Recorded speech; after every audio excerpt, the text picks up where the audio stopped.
আমি যখন এই রেঞ্জে যোগদান করি তার এক সপ্তাহের মধ্যেই আমাকে অনেকেই জিজ্ঞাসা করছে। আমি বলেছি যে আমার পুলিশ সক্রিয়, আগের মতোই সক্রিয়। আপনি যদি কখনো কোনো জায়গায় ভয় পেয়ে থাকেন তাহলে ওই ভয়টা কাটিয়ে উঠতেও আপনার সময় লাগে, 2 দিন হোক, 5 দিন হোক, 1 সপ্তাহ হোক, লাগতে পারে। সেই কারণে হয়তো কোনো পুলিশ যে ভয়াবহতার শিকার হয়েছিল, আমার অনেক পুলিশ সদস্য প্রাণ হারিয়েছে।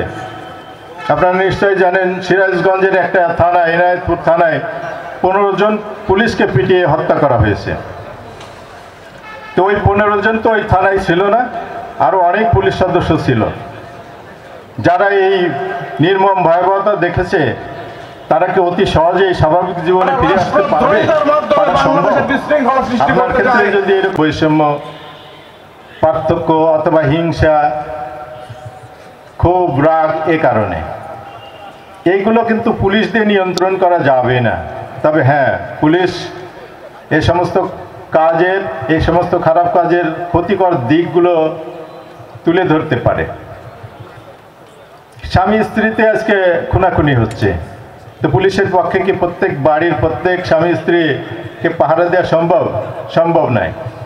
সামান্য কারণে চাচা ভাতিজাই খুনাখুনি হচ্ছে, ভাই ভাই খুনাখুনি হচ্ছে, পিতা এবং সন্তানের মাঝে এই খুনগুলো সংগঠিত হচ্ছে। এগুলো পারিবারিক দায়বদ্ধতা, পারিবারিক বৈষম্য, এই যে বৈষম্য আন্দোলনের কথা আমরা বললাম, এগুলোও কিন্তু এক ধরনের বৈষম্যের কারণেই ঘটে থাকে। তাহলে আমাদের এই বৈষম্যগুলো দূর করতে হবে। আজকে সমাজে প্রায় অনেক পরিবারেই পারিবারিক শান্তি নেই, স্বামী স্ত্রীর ভিতর অশান্তি। এই কারণে বিবাহ বিচ্ছেদ হচ্ছে, এই কারণে নারী এবং শিশু নির্যাতনের মামলা হচ্ছে, এই কারণে খুন পর্যন্ত হচ্ছে। সুতরাং এগুলো পরিবারের দায়িত্ব, মূল ভূমিকা। যেভাবে সামাজিক বিচার আচার করতেন, সামাজিক বিচার আচার যেভাবে করতে দেখেছেন, এখন কি পারেন না? নিশ্চয়ই আমাদের অবক্ষয় হয়েছে। পারিবারিক যে বন্ধন, সেই বন্ধনের অবক্ষয় হয়েছে। সুতরাং আমাদের এই পারিবারিক বন্ধনগুলোকে ফিরিয়ে আনতে হবে। নিজের পরিবারের সদস্যদেরকে শাসন করতে হবে, ভালো উপদেশ দিতে হবে, ভালো কাজ করার জন্য উদ্বুদ্ধ করতে হবে, এবং যে খারাপ কাজগুলো সমাজে হয়ে থাকে সেই খারাপ কাজগুলোর যে ক্ষতিকর দিকগুলো সেগুলো তাদেরকে বোঝাতে হবে। এভাবে যদি আমরা ব্যক্তিগতভাবে, পারিবারিকভাবে, সামাজিকভাবে করতে পারি তাহলে এই সামাজিক নিরাপত্তা ফিরে আসবে খুব সহজেই। আর যে অপরাধগুলো হয়, বিশেষ করে চুরি ডাকাতি, এ ব্যাপারে আপনারা আমাদেরকে তথ্য দিতে পারেন। সমাজে কারা এই অপরাধের সাথে জড়িত আছে, সংশ্লিষ্ট আছে, আমরা তাদেরকে আইনের আওতায় আনবো ইনশাল্লাহ। পুলিশের ব্যর্থতা, তা আমার জানা মতে শুধু নওগাঁ জেলায় নয়, রাজশাহী রেঞ্জে যে 8টা জেলা আছে, 8টা জেলায় যে সমস্ত এই চুরি, ছিনতাই, ডাকাতির অপরাধ সংগঠিত হয়েছে সে সবগুলোই পুলিশ শনাক্ত করতে এবং আসামি গ্রেপ্তার করতে সক্ষম হয়েছে।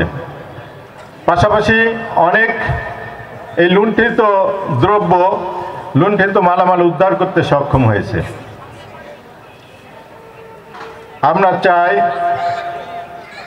আমরা এই জায়গায় সম্ভবত